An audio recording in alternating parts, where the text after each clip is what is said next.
3. Safe Haven. This AA found that the process of discovering who he really was began with knowing who he didn't want to be. Prison. What a wonderful life it is. Here I am, sitting in a cell, waiting for my hot pot to heat up so I can have a cup of instant coffee and reminisce. As I ponder my current circumstance, I reflect on the undeniable fact that I am well into my 4th year of incarceration. I still wake up some mornings wishing it were all a bad dream. I didn't grow up in a home that used alcohol, but when I took my first drink at the age of 13, I knew I would drink again. Being raised in a home founded on high moral standards didn't seem to instill any fear of consequences once I took a drink of booze. Sometimes, as I rode my bicycle around the neighborhood, I would spy a grown-up in his yard drinking beer. Returning later, when I knew he was not at home, I would break into his home to steal the golden beverage from the refrigerator. I recall too well the morning when another guy and I stole my dad's credit card and pickup truck so we could run off to California to become movie stars. We had a pistol so we could rob stores when the time came to stock up on beer, cash, and cigarettes. Before the first day of travel was over, however, I told my friend I couldn't go on any longer and needed to return home. I knew my mom and dad were climbing the walls with worry by now. My friend refused to turn back, so I let him out of the truck. I never saw him again. My parents may have recognized my behavior as some serious adolescent rebellion, but they had no idea it was fueled by the disease of alcoholism. At age 16, I got a part-time job as disc jockey for a local radio station. Those in a position to know observed that I had a knack for this kind of work, so I dropped out of high school and started spinning records full-time. Drinking and partying went hand in hand with this job. Soon a pattern began that lasted for many years.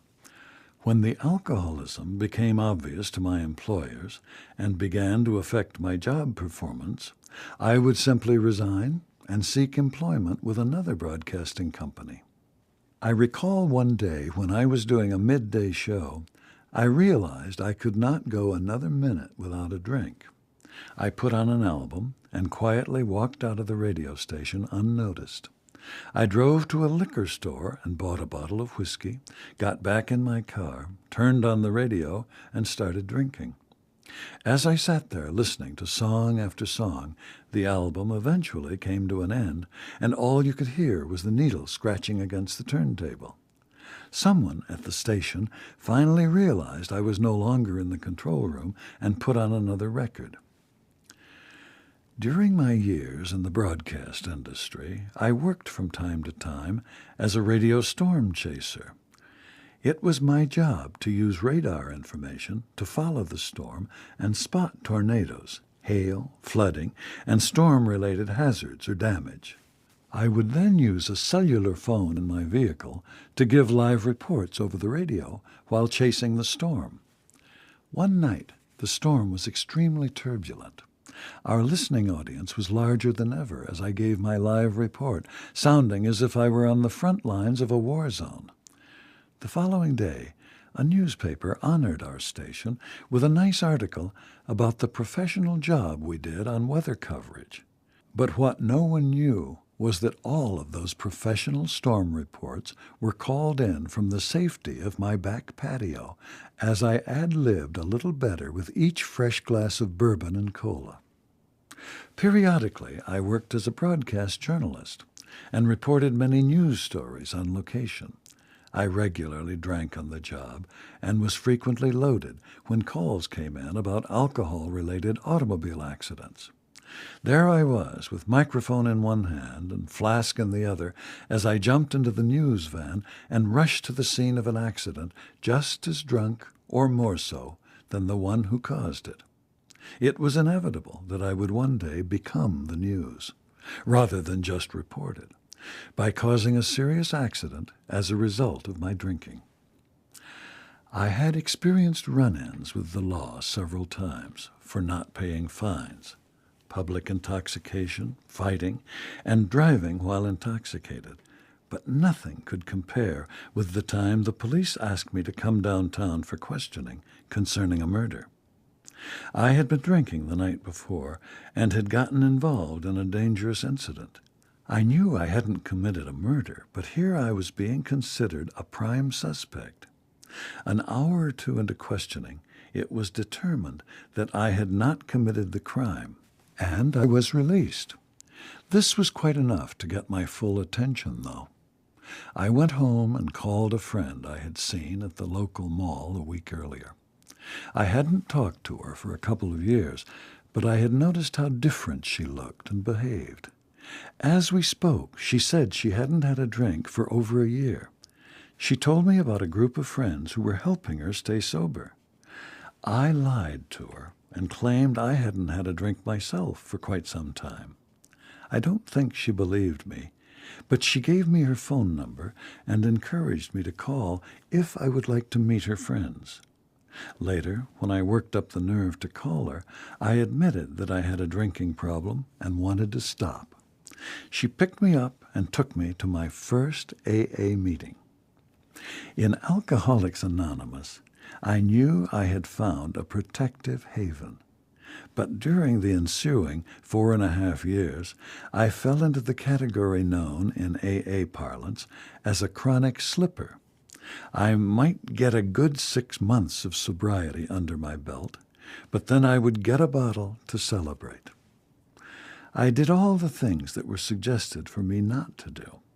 Within my first year around AA, I made some major decisions, like getting married, renting the most expensive apartment I could find, not using my sponsor, avoiding the steps, hanging around old haunts with my old drinking pals, and talking more than listening during meetings.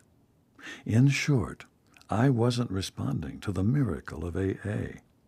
My disease progressed, and I became a regular patient in detox hospitals, intensive care units, and treatment centers. Permanent insanity was drawing near, and the gates of death were in view. There is a saying that alcoholics either get sobered up, locked up, or covered up.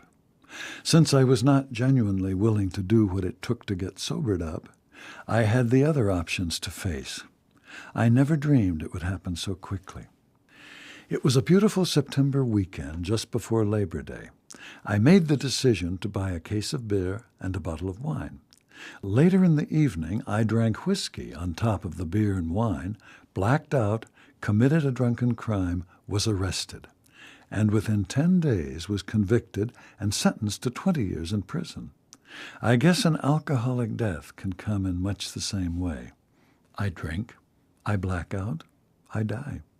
At least with prison, I would have another chance at life, somewhere down the line.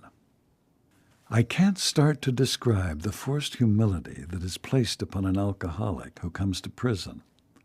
Although I deserved to be in prison, the trauma was horrible. The only encouragement and hope I was able to find was from reading the personal stories in the back of a tattered big book I found in my cell. Then one day, I heard something that was music to my ears. A correctional officer announced that an AA meeting was to be held in the chapel. When I walked into the meeting, I took a seat in the circle of chairs where I once again found a protective haven. As I pen this story, 3.5 years have passed since that meeting in the chapel. I've moved to a larger prison unit and have remained very active in the awesome program of Alcoholics Anonymous. AA has accomplished so many things in my life today. It has given me my sanity and an all-around sense of balance. Now willing to listen and take suggestions, I have found that the process of discovering who I really am begins with knowing who I really don't want to be. And although the disease of alcoholism inside of me is like gravity, just waiting to pull me down, AA and the 12 steps are like the power that causes an airplane to become airborne.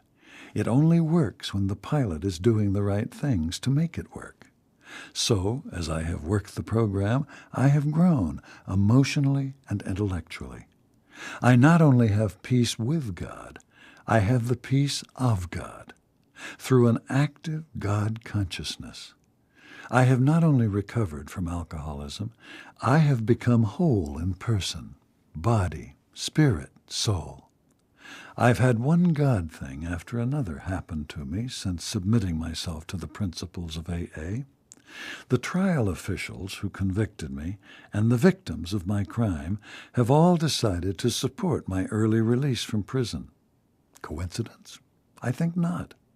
I've received letters from former employers who have heard of my sobriety and have offered me employment again in the radio industry. These are just samples of God doing for me what I couldn't do for myself. One of the things I have committed to do in return for God's grace is to immediately become active in a correctional committee upon my release. Bringing the AA message back into jails and prisons is extremely important to me and my own sobriety today. From experience, I realize that I cannot go back and make a brand new start. But through AA, I can start from now and make a brand new end.